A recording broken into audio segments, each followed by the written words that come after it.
na na na na na na na na na na na na na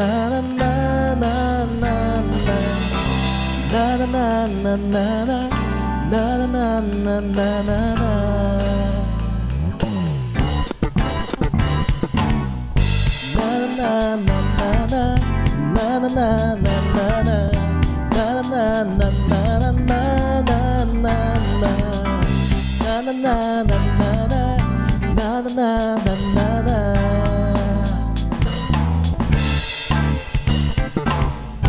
Haleluya, ku memujimu Tuhan, karena kasih-Mu tak berkesudahan. Biar yang bernafas memuji Sang Raja, di atas gunung dan di dalam samudra. Tanganku ku angkat padamu, mensyukuri rahmat yang Kau beri. Kakiku melompat bagimu, sebab rahmat-Mu baru setiap hari. Bersyukurlah kepada Tuhan, sebab Dia baik, sebab Dia baik. Bahwasanya untuk selamanya kasih setianya, kasih setianya. Na na na na na na na na na na na na na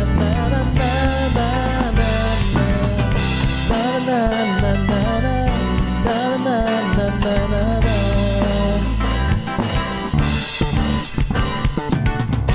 Haleluya, ku memujimu Tuhan, karena kasih-Mu tak berkesudahan.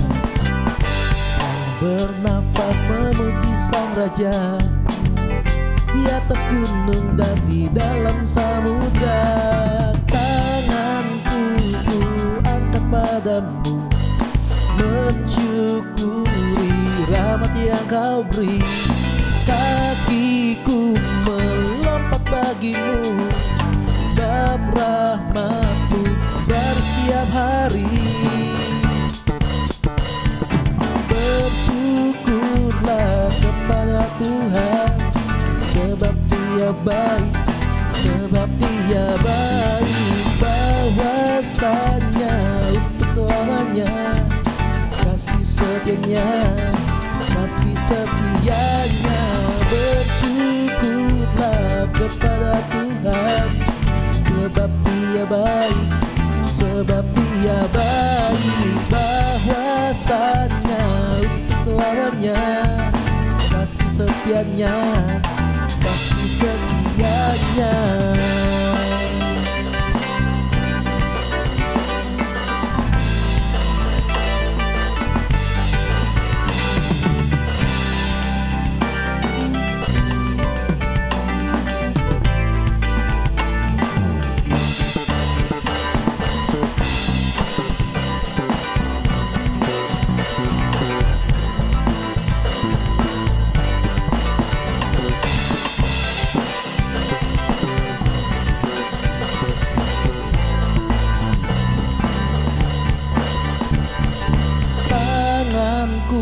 Ku angkat padamu, mensyukuri rahmat yang Kau beri.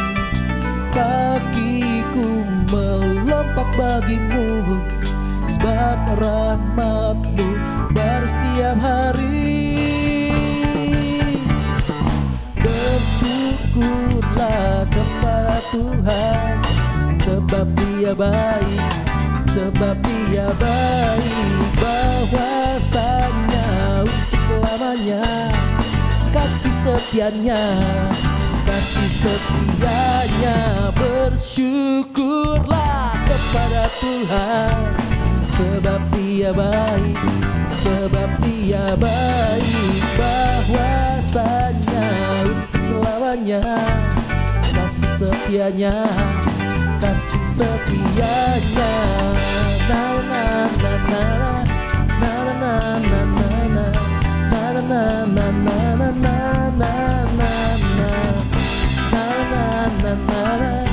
na na na.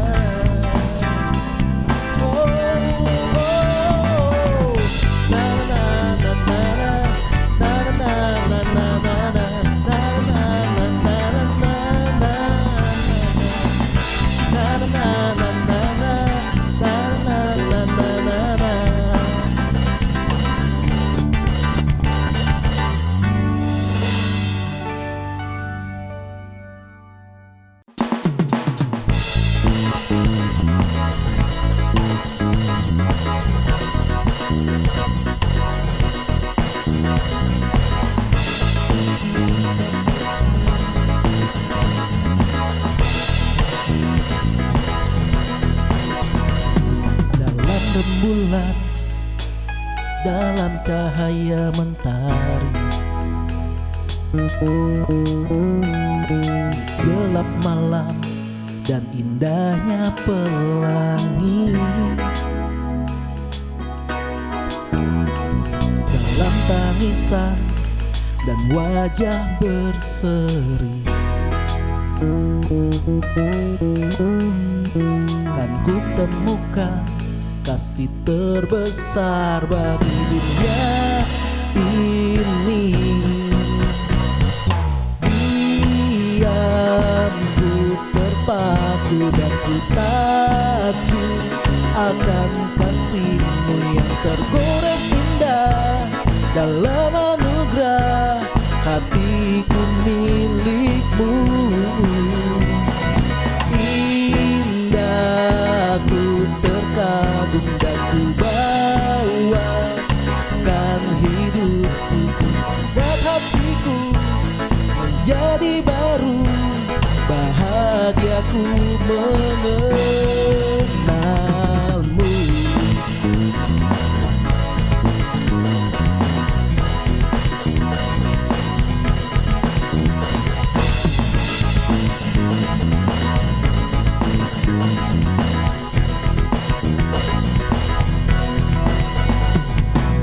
Rembulan dalam cahaya mentari,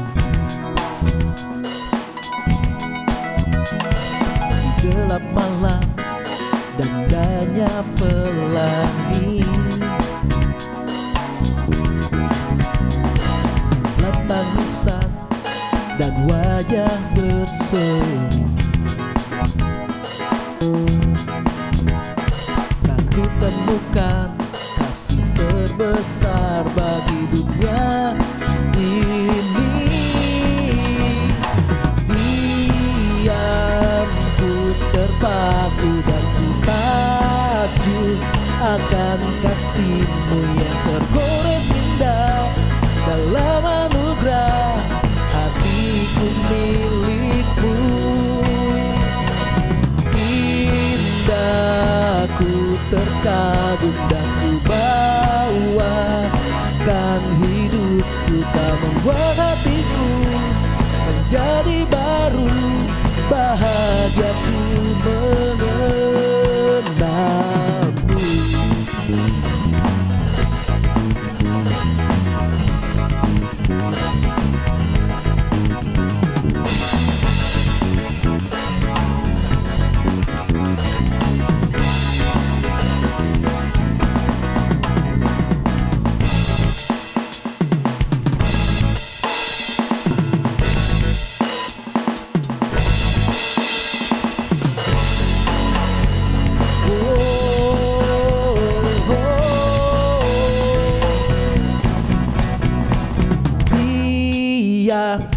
Ku terpaku dan ku takjub akan kasihmu yang tergores indah dalam anugerah hatiku milikmu. Indah ku terkagum dan ku bawakan hidupku, kau membuat hatiku menjadi baru, bahagiaku mengenalmu.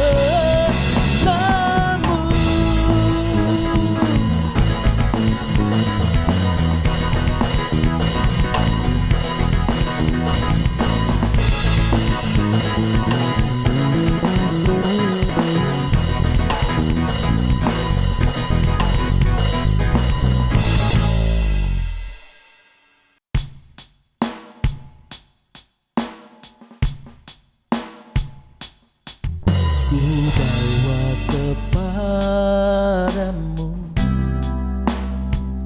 oh Tuhan, persembahanku ini. Ku ingin Engkau menerima korban syukurku melalui pujian.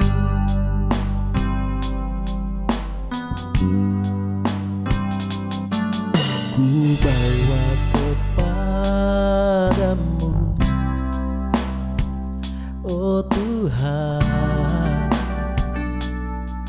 persembahanku ini. Ku ingin Engkau menerima korban syukurku melalui pujian.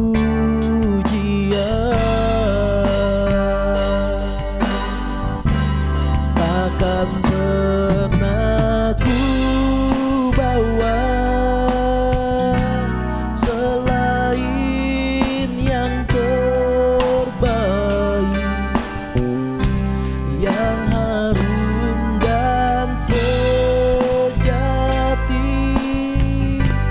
di hadapan tatamu. Yesusku, terimalah korban syukurku ini yang mengalir di hatiku sebagai persembahanku. Ku bawa kepadamu, oh Tuhan, persembahanku ini. Ku ingin Engkau menerima korban syukurku melalui pujian.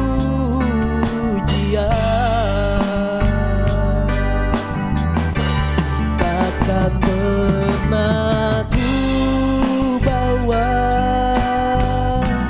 selain yang terbaik, yang harum dan sejati di hadapan tatamu. Yesusku, terimalah korban syukurku ini yang mengalir di hatiku sebagai persembahanku.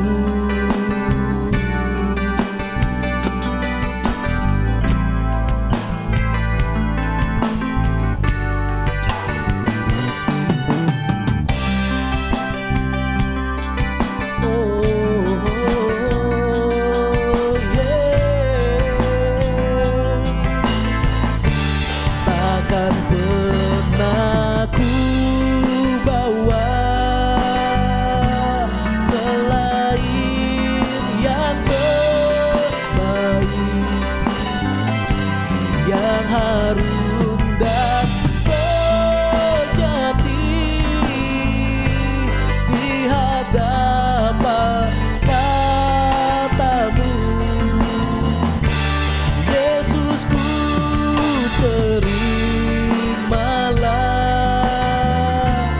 korban syukurku ini yang mengalir di hatiku sebagai persembahanku, yang mengalir di hatiku, yang mengalir di hatiku, yang mengalir di hatiku sebagai persembahanku.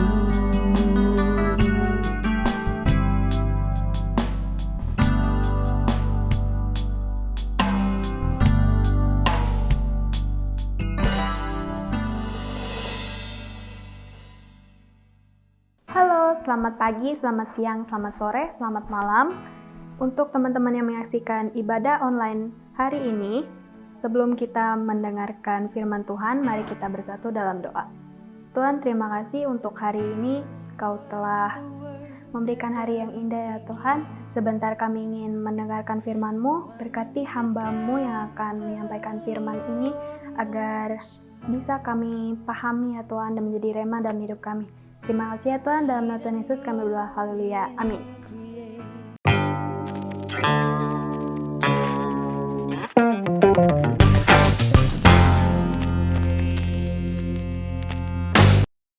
Halo keluarga Hong yang udah pulang, happy Sunday atau happy hari apapun yang kalian nonton ini. Nah, selamat datang di bulan yang baru ya. Kita sekarang di bulan Oktober, temanya yaitu Obedience Act to be a New Habit. Kalau dalam bahasa Indonesianya ya, ketaatan sebagai sebuah kebiasaan yang baru. Nah, kalau bulan lalu saya share tentang ketaatan ya, kita remind sedikit gitu loh. Nah, kata taat yang dipakai di Alkitab apa ayo? Kata taat yang dipakai di Alkitab yaitu hupakuo, yang artinya adalah intinya nurut gitu loh. Nah, dari contoh-contoh yang dipakai bulan kemarin tentang ketaatan, ya kan, kita tahu bahwa taat itu punya berbagai unsur. Nah, salah satunya adalah unsur urgensi atau harus langsung dilakukan gitu loh saat perintahnya itu dikeluarkan. Nah, dan unsur lainnya adalah aktif. Jadi taat itu bukan hanya harus langsung dikerjakan, tapi harus secara aktif, bukan hanya teori doang, dengar masuk kuping kiri keluar kuping kanan, itu mah bukan taat namanya ya kan. Nah, dan taat sendiri itu merupakan salah satu sifat dari Tuhan, yaitu di Filipi 2 ayat 8. Cek ya. Nah, di bulan ini temanya yang seperti di atas, ketaatan sebagai sebuah kebiasaan baru. Nah, yang kita kadang-kadang miss adalah manusia itu adalah makhluk yang berkebiasaan. Jadi human itu adalah makhluk yang punya habit gitu loh, ya kan. Gampang diterka, ada orang-orang yang tiap pagi minum kopi, ada orang-orang yang tiap sore minum teh mungkin, atau ada orang yang biasanya suka makan nasi, yang satu lagi suka makan keju, yang satu suka makan singkong. Nah, itu semua balik ke preferensi masing-masing. Sebenarnya itu adalah sebuah kebiasaan gitu loh. Kayak rutinitas kita juga pasti ada kebiasaan yang masuk-masuk di situ. Nah, pertama-tama kalau soal kebiasaan, kita harus sadar bahwa sebenarnya manusia itu lebih condong untuk mempunyai kebiasaan yang buruk. Kenapa gitu sih? Karena dicatat di Roma 3 ayat 23 bahwa semua orang telah berbuat dosa dan telah kehilangan kemuliaan Allah. Nah, karena semua orang udah masuk dalam dosa, jadi manusia lebih condong untuk mempunyai kebiasaan-kebiasaan yang buruk. Lebih gampang lah, maksudnya lebih gampang punya kebiasaan buruk daripada kebiasaan baik gitu loh. Nah, untuk kita tahu nih ya, kita ini sebenarnya buruk atau baik kebiasaannya, tentunya kita harus baca Alkitab dan kita harus membandingkan diri kita dengan Alkitab gitu. Kita membandingkan diri kita dengan Yesus, ya kan? Apakah kita makin mirip dengan Yesus atau kita nggak mirip malah? Nah, itu loh. Nah, ini ada beberapa contoh yang saya mau bahas ya. Maksudnya contoh kebiasaan buruk yang dicatat di dalam perjanjian baru. Enggak semuanya tentunya, karena nggak ada cukup waktu untuk bahas semuanya gitu loh. Nah, yang pertama itu ada yang dibilang kebiasaan buruk adalah Matius 6 ayat 7. Kayaknya pagem kita juga udah sering bahas ini nih, ya kan? Lagi pula dalam doamu itu janganlah kamu bertele-tele seperti kebiasaan orang yang tidak mengenal Allah. Mereka menyangka bahwa karena banyaknya kata-kata doanya akan dikabulkan. Jadi Matius mencatat bahwa pada waktu itu orang-orang itu tuh banyak yang doanya bertele-tele gitu loh. Terus mereka kira kalau doanya panjang Tuhan akan lebih dengar atau Tuhan akan lebih mengabulkan, entah apa kata-katanya itulah, ya kan. Tapi ternyata enggak, Yesus bilang jangan bertele-tele. ya kan? Terus jangan dipanjang-panjangin gitu loh. Mereka menyangka bahwa kalau kata-kata lebih banyak ya kan doanya lebih afdol. Ya kan? Padahal enggak. Nah, kata-kata bertele-tele di Matius 6 ayat 7 ini dipakai yaitu batalogeset. Artinya adalah memakai pengulangan yang tidak ada artinya. Jadi doanya diulang-ulang, ya kan? Tapi nggak punya esensi gitu loh. Itu merupakan salah satu kebiasaan yang buruk yang tercatat di Matius gitu loh. Pernah kan, saya waktu pas lagi pelayanan, habis pelayanan maper, ya kan, udah gitu mau makan, ya kan, doa makannya didoakan dari Yudea, Yerusalem sampai ke ujung bumi, ya kan, makanan singkong di atas meja jadi tape. Itu kebiasaan buruk tuh kayaknya, ya kan. Nah, itu yang kita harus sadar bahwa ini nggak alkitabiah gitu loh. Doa yang bertele-tele dan berpanjang atau dipanjang-panjangin itu nggak alkitabiah gitu loh. Itu bukan sebuah kebiasaan yang baik. Satu lagi yaitu di yang berikutnya saya mau bahas 1 Korintus 15 ayat 33. Ini kayaknya semua udah pada tahu nih, ya kan? Janganlah kamu sesat, pergaulan yang buruk merusak kebiasaan yang baik. Di sini udah langsung ditusuk. Nggak pakai pengandaian, nggak pakai perumpamaan, langsung dibilang pergaulan yang buruk merusak kebiasaan baik. Jadi kalau kita pengen punya kebiasaan yang baik, kita harus punya pergaulan yang baik. Kita harus memilih teman yang benar. Kita harus memilih dengan siapa kita bergaul gitu loh. Karena dengan siapa kita bergaul itu salah satunya menentukan kebiasaan kita baik atau buruk. Ngerti? Next. Nah, berikutnya ini agak panjang nih ya. Sebuah kebiasaan yang kalau diterusin itu akan menjadi sebuah budaya gitu loh. Kalau diterusin maksudnya kalau dia kebiasaan yang kita sering lakukan terus kita ajarin ke anak kita jadi ajarin ke anaknya ajarin ke anaknya lagi jadi sebuah budaya atau adat istiadat. Nah, Yesus pernah mengkritik nih, ya kan? Mengkritik sebuah adat istiadat di dalam Alkitab. Kita lihat di Matius 15 ayat 1 sampai 6. Kemudian datanglah beberapa orang Farisi dan ahli Taurat dari Yerusalem kepada Yesus dan berkata, "Mengapa murid-muridmu melanggar adat istiadat nenek moyang kita? Mereka tidak membasuh tangan sebelum makan." Tetapi jawab Yesus kepada mereka, "Mengapa kamu pun melanggar perintah Allah demi adat istiadat nenek moyangmu? Sebab Allah berfirman, hormatilah ayah dan ibumu, dan lagi siapa yang mengutuki ayahnya atau ibunya pasti dihukum mati. Tetapi kamu berkata, barang siapa berkata kepada bapaknya atau kepada ibunya, apa yang ada padaku yang dapat digunakan untuk pemeliharaanmu, sudah digunakan untuk persembahan kepada Allah. Orang itu tidak wajib lagi menghormati bapaknya atau ibunya. Dengan demikian firman Allah kamu nyatakan tidak berlaku demi adat istiadatmu sendiri." Nah, secara simpel begini loh, orang Yahudi membuat sebuah adat istiadat yang sebenarnya bukan dari Tuhan gitu loh.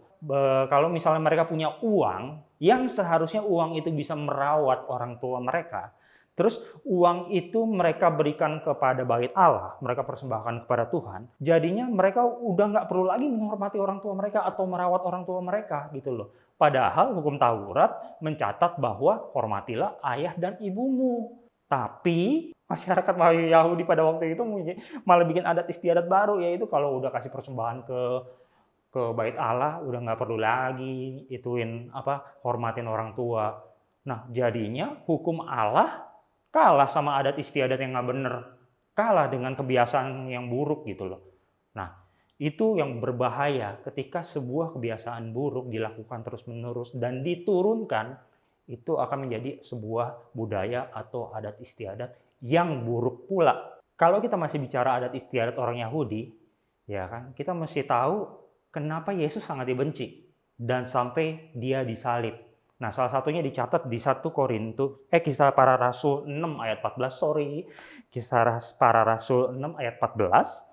Sebab kami telah mendengar dia mengatakan bahwa Yesus orang Nazaret itu akan merubuhkan tempat ini dan mengubah adat istiadat yang diwariskan oleh Musa kepada kita.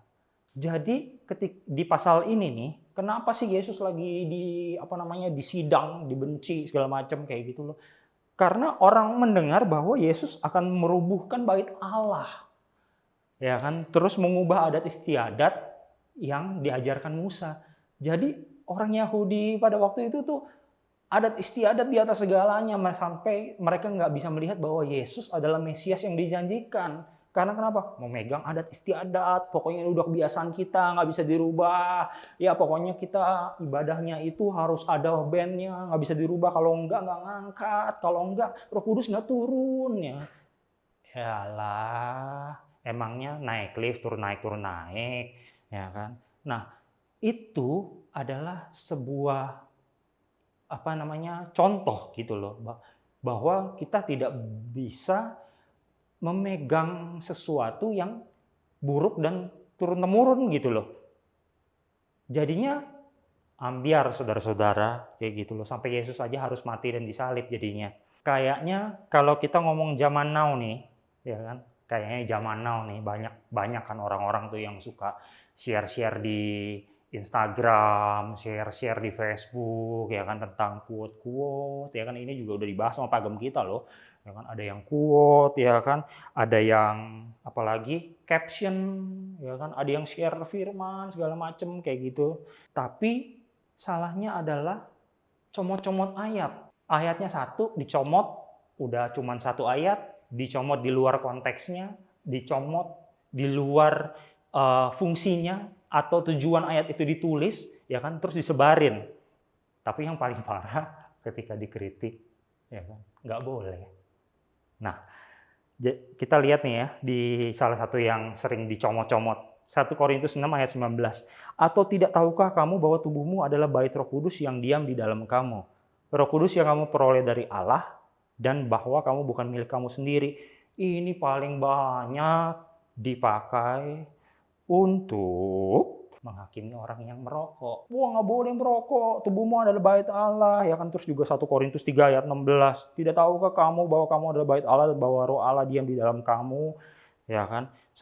Semuanya dicomot untuk menghakimi orang merokok. Padahal 1 Korintus 6 ayat 19 dari perikop itu aja udah tahu bahwa ayat itu tuh digunakan untuk membahas apaan? Pencabulan. Tubuhmu adalah bait Roh Kudus itu maksudnya supaya jangan yang kotor-kotor yang lu pikirin kayak gitu loh. Bukan ayat ini lagi ngebahas tentang rokok. Terus 1 Korintus 3 ayat 16, tidak tahukah kamu bahwa kamu adalah bait Allah dan Roh Allah diam di dalam kamu? Ya, padahal ayat ini tuh sedang bicara tentang dasar dan bangunan. Dan ayat berikutnya lebih jelas lagi.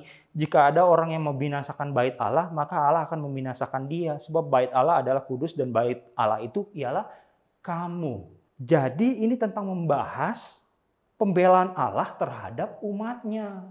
Kayak gitu loh. Kalau misalnya kalian melihat teman kalian ada yang ngerokok, nggak usah comot-comot ayat untuk pakai menghakimi dia atau untuk mempertobatkan dia, nggak usah pakai ayat. Suruh aja baca itu bungkus rokok tulisannya apa. Rokok membunuhmu. Kira-kira kalau kita ngerokok berarti kita membunuh diri dong. Nah, bunuh diri itu pandangannya gimana tuh? Baik atau enggak?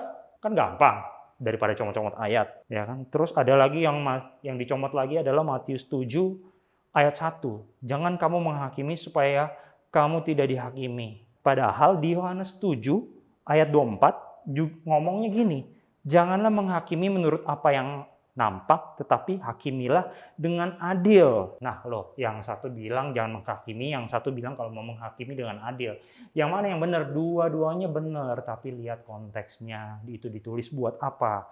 Nah kalau di Yohanes 7 ayat 24, kata hakimilah dengan adil, adil itu dipakai bahasa aslinya adalah dikaion, yaitu benar. Artinya adalah kalau mau menghakimi harus dengan benar. Dengan benar itu adalah kalau kita lihat di di pengadilan kan dicari saksinya benar atau enggak, ditanya ininya, artinya dicari info sebanyak mungkin sampai bisa membuat kesimpulan yang benar-benar bisa dibuktikan kebenarannya, kayak begitu loh. Karena itu nanti kalau diterusin ya kebiasaan buruknya ya jalan terus gitu loh. Kita nggak punya kebiasaan yang baik. Kita udah belajar tuh tentang kebiasaan-kebiasaan yang salah, ya kan. Nah terus bagaimana sih cara mengatasi kebiasaan yang salah itu? Kalau kita punya kebiasaan yang salah, kebiasaan yang buruk, tentunya kita harus ganti dengan kebiasaan yang baik. Nah, Alkitab mencatat salah satu kebiasaan baik adalah di Ibrani 10 ayat 25. Janganlah kita menjauhkan diri dari pertemuan-pertemuan ibadah kita seperti dibiasakan oleh beberapa orang. Tetapi marilah kita saling menasihati dan semakin giat melakukannya menjelang hari Tuhan yang mendekat. Nah, ini saya demen banget nih teman-teman. Ya kan? Di sini disebut janganlah kita menjauhkan diri dari pertemuan-pertemuan ibadah seperti yang dibiasakan oleh beberapa orang. Saya senang banget di home ini family gathering itu tuh sebuah hal yang penting. Karena dari family gathering itu tuh kita bisa saling, di sini disebut juga, bisa saling menasihati, saling memberi saran, kita bisa saling menopang kalau ada yang kesusahan, kita bisa tahu gitu loh. Ya kan? Oh si ini lagi susah, oh itu si ini butuh bantuan ini, atau oh yang itu lagi happy, oh kita ikutan happy itu. Jadinya kita bisa saling mengingatkan. Ya, itu salah satu kebiasaan baik yang dianjurkan oleh Alkitab gitu loh, menjelang hari Tuhan yang mendekat, dibilang kayak begitu. Nah, kalau tadi kita di atas bahwa kita tahu bahwa manusia mempunyai natur dosa karena manusia telah jatuh dalam dosa dan kehilangan kemuliaan Allah. Tetapi ada kabar baik, kita nggak bakalan stuck di kebiasaan buruk karena kita punya kabar baik, yaitu 2 Korintus 5 ayat 17. Jadi siapa yang ada di dalam Kristus, ia adalah ciptaan baru. Yang lama sudah berlalu, sesungguhnya yang baru sudah datang. Jadinya kalau kita udah memberikan diri kita sepenuhnya kepada Kristus, kita menjadi sebuah ciptaan yang baru. Ya kan? Udah nggak ada lagi, maksudnya udah nggak ada lagi kutuk dosa. Kita bisa mempunyai kebiasaan yang baik. Kita bisa jadi sempurna seperti Bapa sempurna gitu loh. Dan ayat selanjutnya juga mendukung ini, yaitu Roma 6 ayat 6 ayat 8. Roma 6 ayat 6 sampai 8. Karena kita tahu bahwa manusia lama kita telah turut disalibkan supaya tubuh dosa kita hilang kuasanya, agar jangan kita menghambakan diri lagi kepada dosa, sebab siapa yang telah mati, ia telah bebas dari dosa. Jadi jika kita telah mati dengan Kristus, kita percaya bahwa kita akan hidup juga dengan Dia. Ketika kita telah mati terhadap dosa, manusia lama kita udah nggak ada lagi. Kita menjadi sebuah manusia baru yang seharusnya bisa semakin mirip Yesus, bisa semakin mirip Bapa sempurna seperti Dia sempurna.